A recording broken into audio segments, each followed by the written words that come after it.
court appearance that he was making at the Cook County Criminal Courthouse, and then he was bonded out of the Cook County Jail.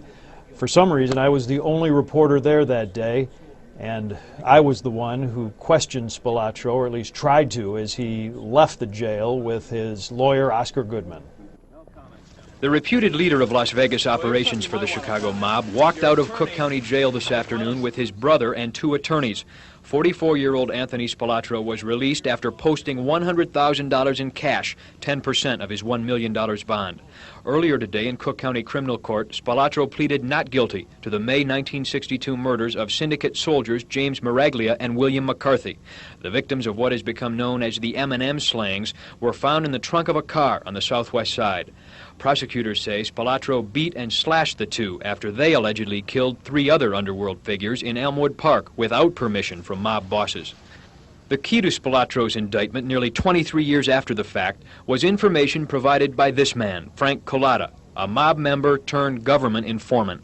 We wouldn't have indicted this individual had we not had enough evidence. We feel we have enough evidence to bring this before a jury, for a jury to return verdicts of guilty on all the charges that he is charged with. Spilotro's Las Vegas attorney, Oscar Goodman, said his client is being railroaded. The only thing we were concerned about with Mr. Spilotro is a frame, and that's my only statement. Spilotro, your attorney says you're being framed. Who's setting you up? No comment.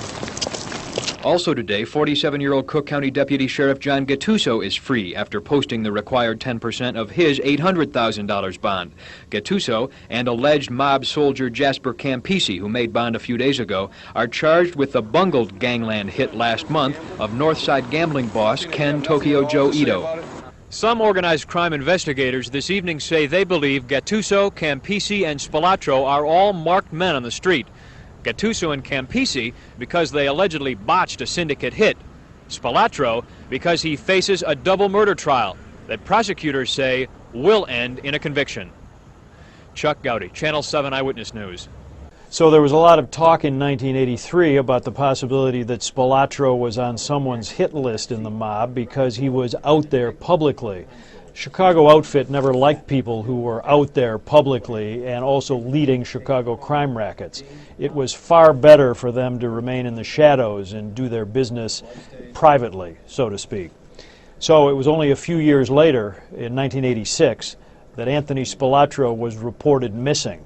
Nobody was really too surprised, but there was an intense manhunt for several days in the western suburbs and around Chicago as his family was wondering what happened to Anthony Spilotro and his brother Michael, who was also reported missing at the time. Who's setting you up? No comment.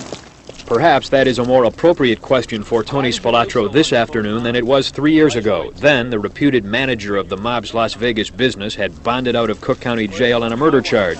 Now, Spilotro and his brother Michael may be murder victims themselves, although they are officially listed as missing persons. 48-year-old Tony and 41-year-old Michael were last seen Saturday here at Michael's home in West Suburban Oak Park. Last time they were seen, according to Ann, which is Michael's wife, was that they were seen about 2 p.m. on Saturday when they left the residence at 1102 South Maple. She has not seen or heard from them since. Where were they going? She did not indicate where they were going. Didn't know that they'd be out and they'd be back later. They never returned, but the car they left in was found last night in the parking lot of this Schiller Park motel. A passing policeman noticed the 1986 Lincoln Mark 7, which had also been listed as missing. The FBI found no clues in the car, only a single golf club in the trunk, a driver, a couple of jackets in the back seat, a garage door opener, and a nickel on the front console. We found a cassette still in the dashboard tape player, the pre-recorded tape called James Bond 007. 13 originals. Bloodstains, weapons, anything unusual? Nothing unusual that we can determine at this time. What does that say to you? I mean, these people have just vanished? Well, this time they're still missing. We don't know what happened to them. The car was parked out there. They could have certainly parked it. Somebody else could have certainly parked it. We have no knowledge of who parked the car there. Tony Spilotro's wife, Nancy, seemed very surprised that the car was found in this lot just 5 minutes from O'Hare Airport. I spoke with Nancy Spilotro by phone at the family's home in Las Vegas. She would not say why she was concerned about the car's proximity to O'Hare, but the airport has traditionally been a favorite dumping spot for murdered mobsters. The airport might also be an easy place by which Spilotro would leave the country. But Nancy Spilotro told me she has not heard from her husband. She has no idea where he is. She has no idea what happened to him. I just find it most unlikely. Most unlikely. I prefer to think that they're out on a frolic and that they'll come walking home tonight, perhaps a little inebriated, and they'll have half the family angry at them. That is, their family angry at them. And he'll probably be facing divorce proceedings by tomorrow. That's what I prefer to think. Tony Spilotro, once considered an heir to the crime syndicate throne in Chicago, has as of late been a liability, according to mafia observers. He is to be retried in Las Vegas beginning Monday for allegedly masterminding a burglary ring called the Hole-in-the-Wall Gang. He is still under federal indictment for his alleged role in outfit-operated casino skimming in Las Vegas. His brother, who manages this West Side restaurant and is a part-time actor, was charged in the Vegas burglary ring, but the case was dropped. He is currently under indictment on federal extortion charges, all of which leads Oak Park investigators to speculate that the Spilotros are being kept quiet by the mob's method of choice: murder. The possibility does exist, naturally, considering the background of both individuals. The Spilotro name was one of the best-known crime syndicate names in Chicago history. And not only Tony Spilotro, but his brother Michael. But really, Tony Spilotro was known as the man out in Las Vegas. Spilotro was only 5 feet 5 inches tall and 150 pounds, but he was considered to be a crime syndicate heavyweight. And when he came home that summer in 1986 to report for a mob sit-down, as they called it, basically a disciplinary hearing to find out what in the world was happening out in Las Vegas, Spilotro was no longer calling the shots. It was his upper crust managers in the Chicago mob. They wanted to know what Spilotro was doing and why, and they knew that it was the end of the road for Tony Spilotro. And when he was found in a cornfield with his brother buried that day in 1986, even though at the time there weren't nearly as many television stations or news organizations in Chicago, it was an hour south into northwest Indiana, and there were hundreds of reporters and news crews represented out there that day when the bodies were found.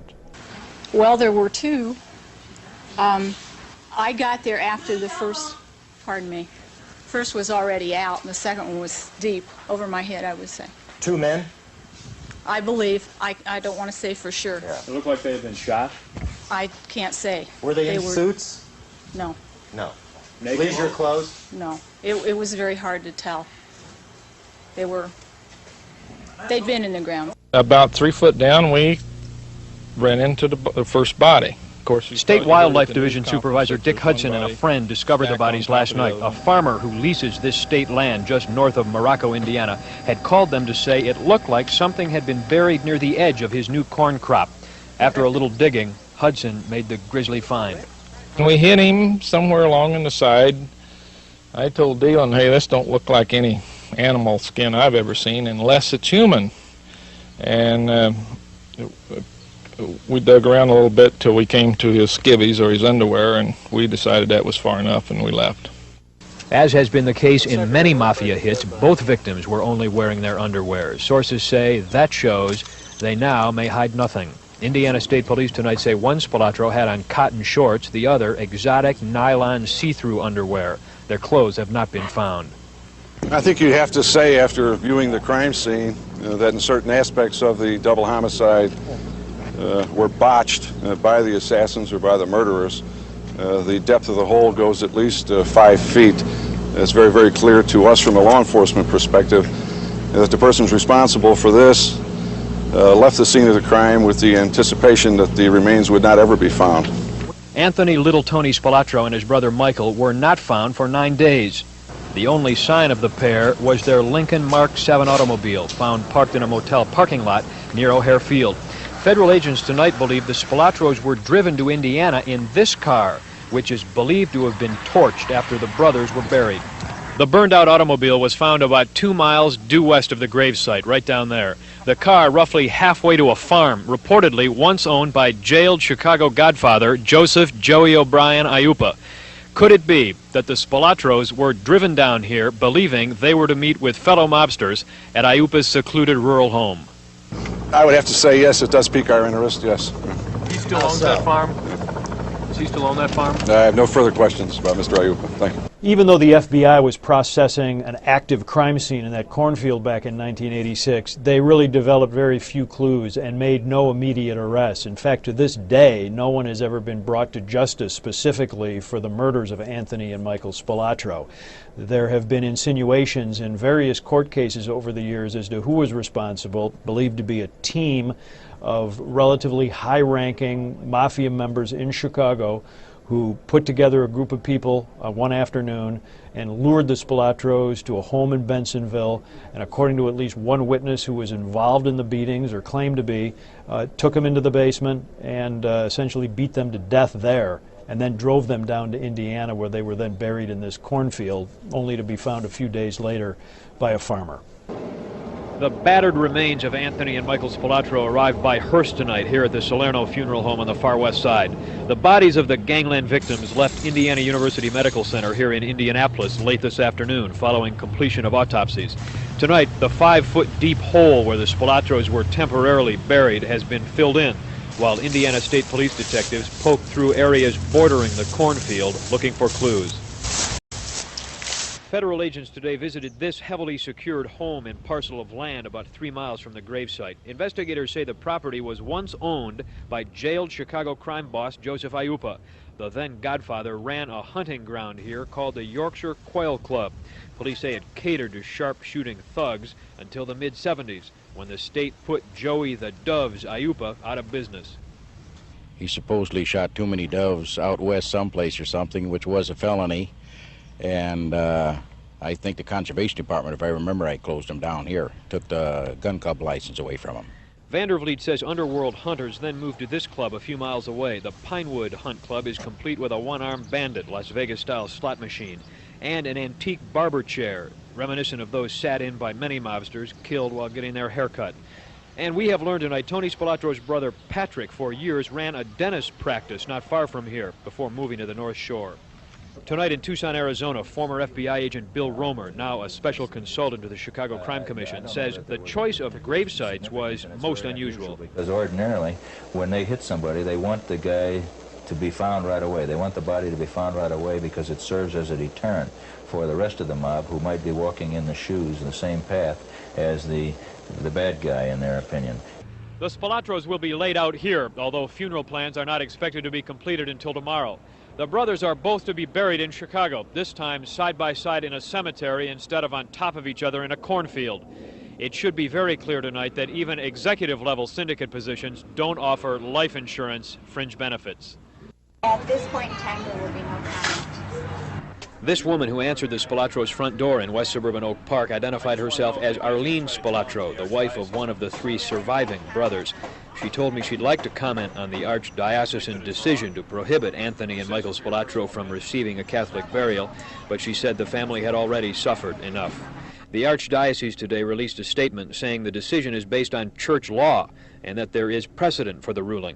The statement reads, "Decisions of this kind are difficult and delicate. They rest on the need to balance the good of the family, who may desire the services of the church, with the good of believers and others to whom scandal may be given by provision of a church funeral." Michael Spilotro and his family were longtime members of St. Bernardine Church here in west suburban Forest Park. An ad for Michael's restaurant appears in the last church bulletin, even though his name is spelled wrong.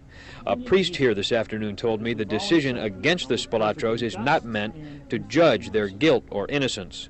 It's a very difficult decision to make, with all the notoriety that came with their disappearance, and especially Anthony's reputation and the indictments and stuff that have come up. In the parish, while we knew Michael was under indictment, we never really were sure, never really felt from our own experience and from talking to neighbors that he was really that heavily involved with all of this. But I guess there is a thing called guilt by association or something like that, and it must apply in this instance. Friends of the Spilotro family this afternoon came to the Salerno Funeral Home here on the far west side. They brought with them final resting clothes for the dearly departed.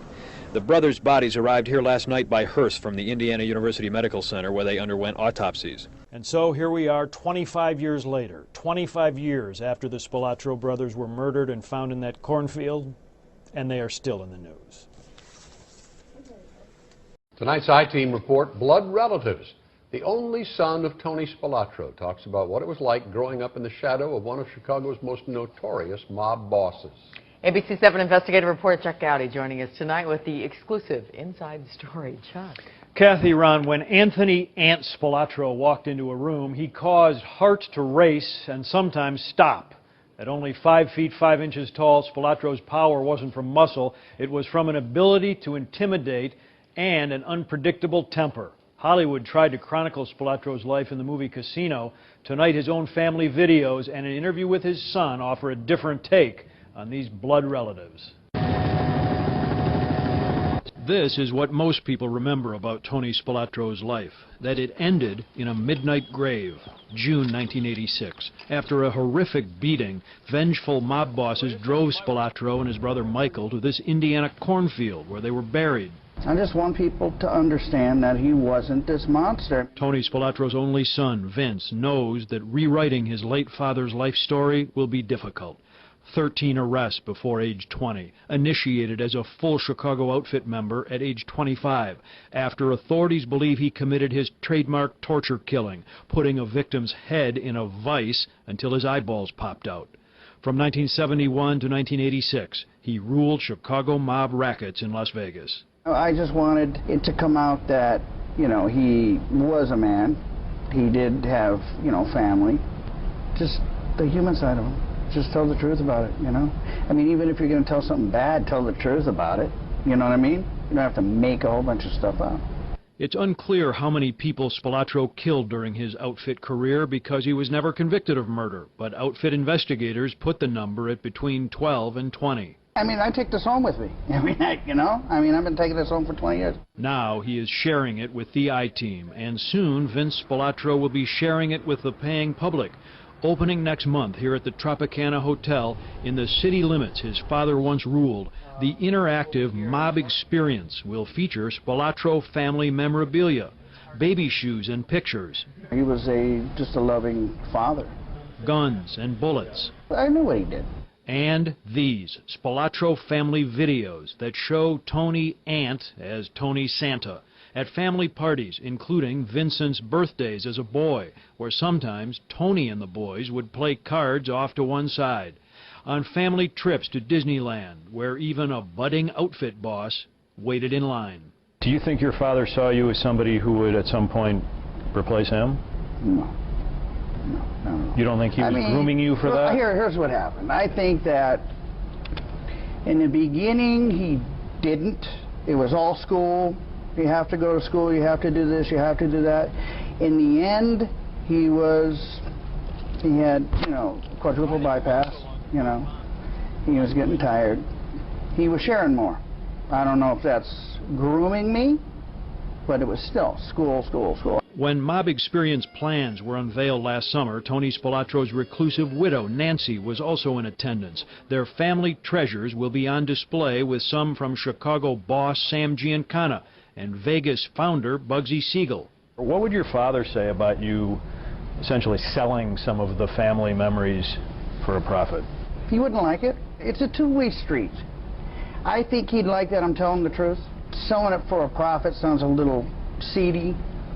These people are going to protect it, and it's going to be, you know, displayed in a manner that's a little more classy, you know, not like somebody else would that if, you know, you were going on eBay. For the Spilotro family, it is a chance to tell inside stories about the days growing up in this Las Vegas home and as the son of a mob boss. I helped when I was a kid. At 18 years old, helped design his room. Okay, there was this at your house? It was at our house. There was a place called the Security Store out here. Yeah, there was a steel door, which was covered with wallpaper. You never knew it was steel. It was a solid door with the frame.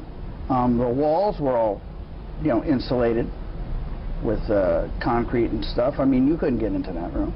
And now, after almost 25 years, the museum and this interview are a chance to come to terms with the past. I just like to tell everybody that, you know, he's just was just a man that grew up, raised a family, and got caught up in some, you know, things that maybe he shouldn't have, but he lived it the way he lived it.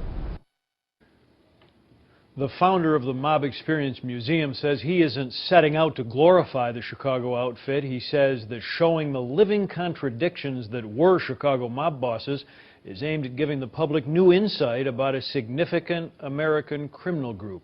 Of course, that's always our interest and motivation as well. All right, thanks, Chuck. Chuck, thanks. Chuck, thanks. Chicago mob boss James Marcello was sentenced to life in prison for his conviction in the Family Secrets mob trial.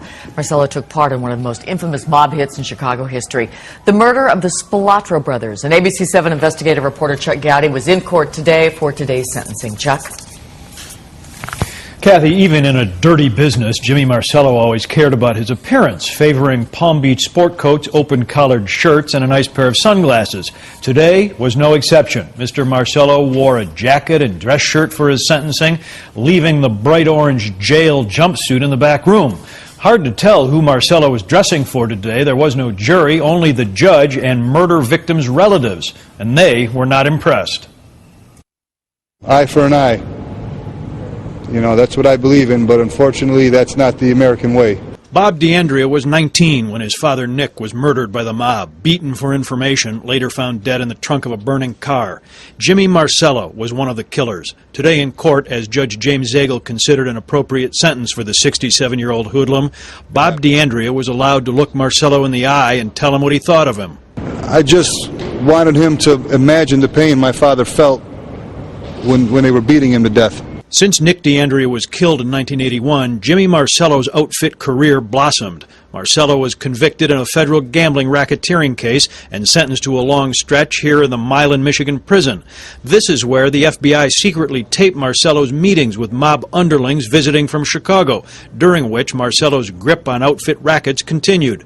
In 2003, when he was paroled, Marcello had a big homecoming here in the west suburbs where he was to retake his criminal throne, and the I-Team dropped by to see him. I'd like to welcome you back home. Is that how you welcome me back home, Chuck? The cigars were barely out when Marcello was indicted again. This time it was Operation Family Secrets, and Marcello was convicted with 4 other top mobsters. He was charged with the murders of Anthony Spilotro, the hot-tempered Las Vegas mob boss, and Spilotro's brother Michael, both men buried in an Indiana cornfield in 1986. In court today, another Spilotro brother, Patrick, a North Shore dentist, challenged the government to arrest 2 more mob figures in the double murder: current outfit boss John No-Nose DeFranzo and convicted gambling boss Louis Marino. Today, Judge James Zagel told Marcello he was smarter than all the rest of them and could have gone straight, but didn't. He sentenced him to life. I want him to think about, when he takes his last breath, what he's going to say to the Lord. The Spilotro family members did not leave through a public exit and did not make themselves available for questions. John No-Nose DeFranzo, who is considered the highest-ranking member of organized crime right now in Chicago, would be a likely target if there were a Family Secrets Round 2. A lawyer for Mr. DeFranzo says there is no evidence nor new information to link DeFranzo to the Spilotro killings. If there is a Family Secrets 2, in all likelihood it would come sometime this year. All right, Chuck, thanks. Thanks. A lenient sentence today for a former Chicago hitman who admitted taking part in 14 mob murders.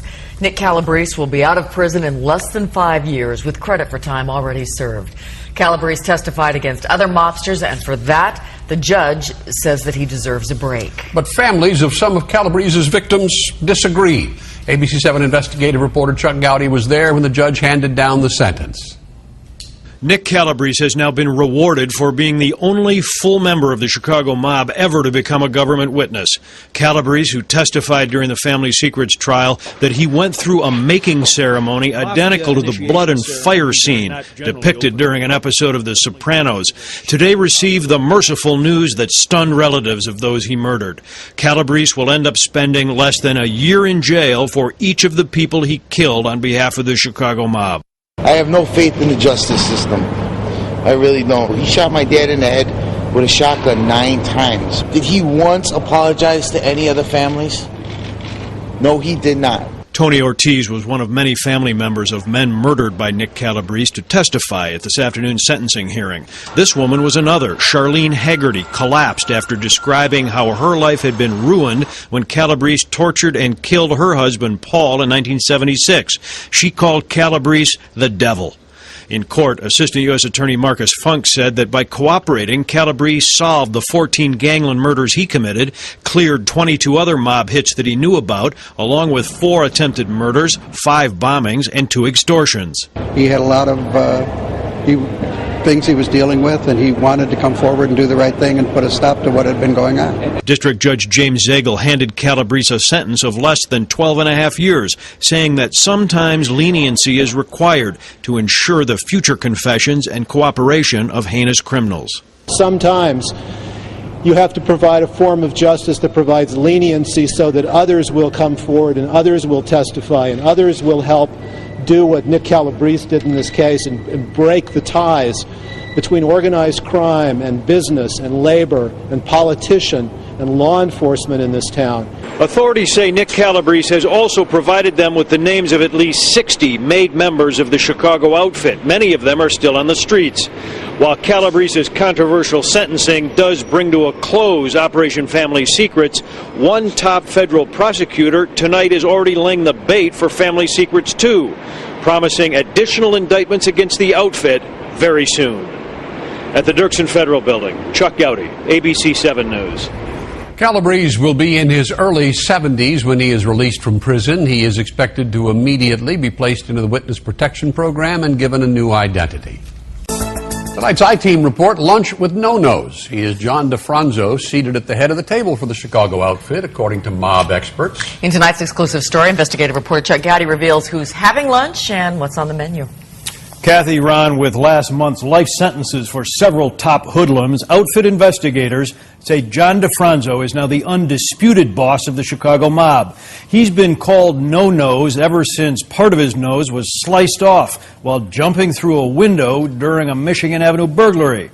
After the I-Team was told by numerous organized crime sources that John No-Nose DeFranzo holds a regular luncheon meeting at a West Suburban restaurant, we took a look for ourselves. A train whistle signals the approach of noon here in West Suburban River Grove. Also like clockwork on this Friday is the arrival of John DeFranzo to the Loon Cafe.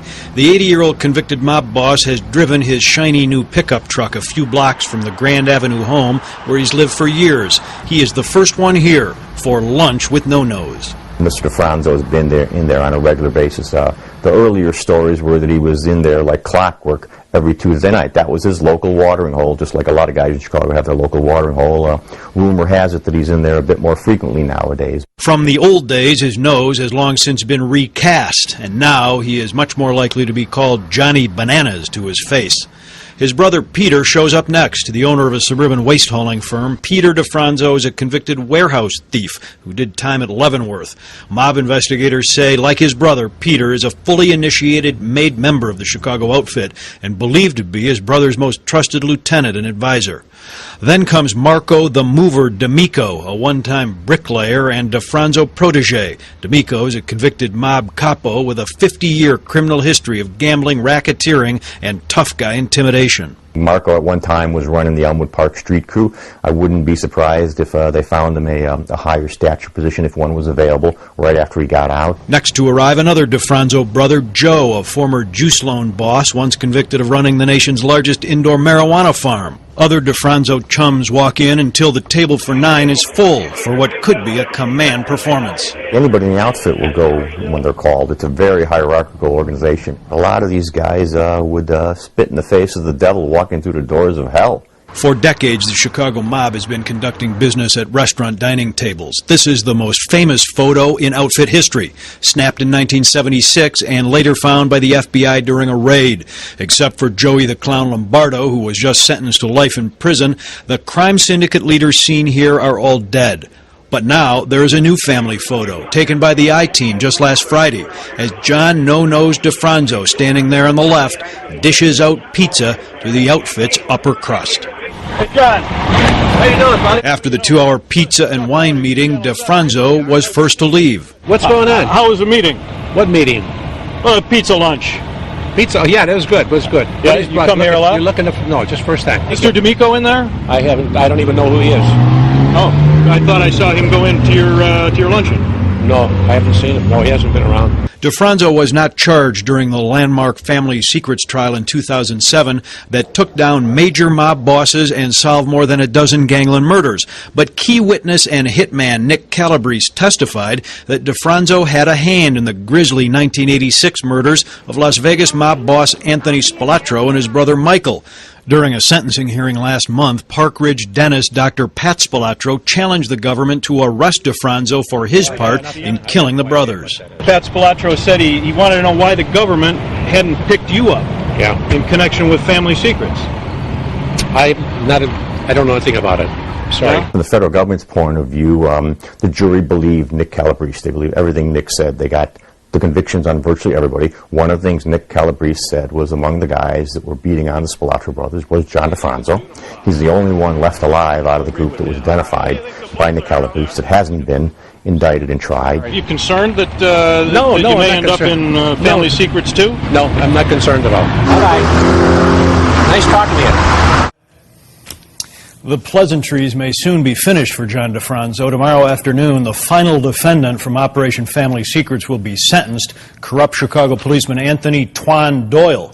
Then in 2 weeks, mob informant Nick Calabrese is scheduled to be sentenced. But Calabrese's work as a government witness will probably not end. His next appearance could come against the man they call No-Nos. Ron, Kathy. Right. Thanks, Chuck. Thanks, Chuck. Tonight's I-Team report, the new mob order. How this week's death of an old-line Chicago outfit boss reveals some changes in the way the crime syndicate does business. Investigative reporter Chuck Gowdy's here with the story. Chuck? Ron, Kathy, as old-time Chicago organized crime figures die off or go to prison, authorities tell the I-Team they are being replaced by far less flamboyant outfit bosses, men who conduct mob rackets quietly and collect the proceeds with skilled efficiency. The new mob order has never been more apparent than at today's wake for high-ranking outfit boss Alfonso Tornabini, known as the Pizza Man for the parlor he owned and who died on Sunday at age 86. It looked just like any other wake for any other man who'd lived a long life. The friends and relatives of Alfonso Tornabini streamed in to pay their last respects all day here on the Northwest Side. A few mourners apparently didn't want to be seen at the wake for a man who'd recently headed the Chicago outfit, according to testimony from a top underworld informant. Mob hitman Nick Calabrese told the FBI that Tornabini administered the sacred oath of the outfit to new members, a position reserved for only top capos. A ceremony that Calabrese described just as Hollywood has depicted over the years, with a blood oath and a flaming holy card. Tonight at Chicago's Montclair Funeral Home, the ceremony was less fiery. The holy card had Tornabini's name on it. The attendees included Tracy Climbs, who says Tornabini was a great man who once cared for her family after her own father died. She says she knew little of his outfit ties. People always judge a book by its cover, and I know there's things that people say about people, but he had a wonderful heart. The scene here tonight far different than the crowds that turned out at Montclair more than 30 years ago after flashy outfit boss Sam Giancana was assassinated and where attendance by Giancana's underlings was considered mandatory. In 1986, mob bosses from other cities and a Hollywood actor showed up for the wake and funeral of Anthony and Michael Spilotro, who had also been murdered by their outfit brethren. But by 1992, at the Montclair wake for Godfather Anthony Joe Batters Accardo, only a few top hoodlums dared to attend such a public event. The Accardo funeral and Tornabini's wake tonight evidence that the new mob order calls for discretion in business and in life. There was one notable mourner tonight, this man, suburban nursing home owner Nicholas Vangel. During the Family Secrets mob trial a year and a half ago, Mr. Vangel was shown to be a confidant of one-time mob boss Jimmy Marcello. Oh, I don't know. Although Vangel wasn't charged, the government showed undercover video of him visiting with Marcello in prison and discussing the FBI investigation. The Oak Brook businessman and Marcello associate who attended Tornabini's wake tonight is also a large political contributor in Illinois. Nick Vangel has donated nearly $250,000 to various candidates over the years, according to state records. The largest slice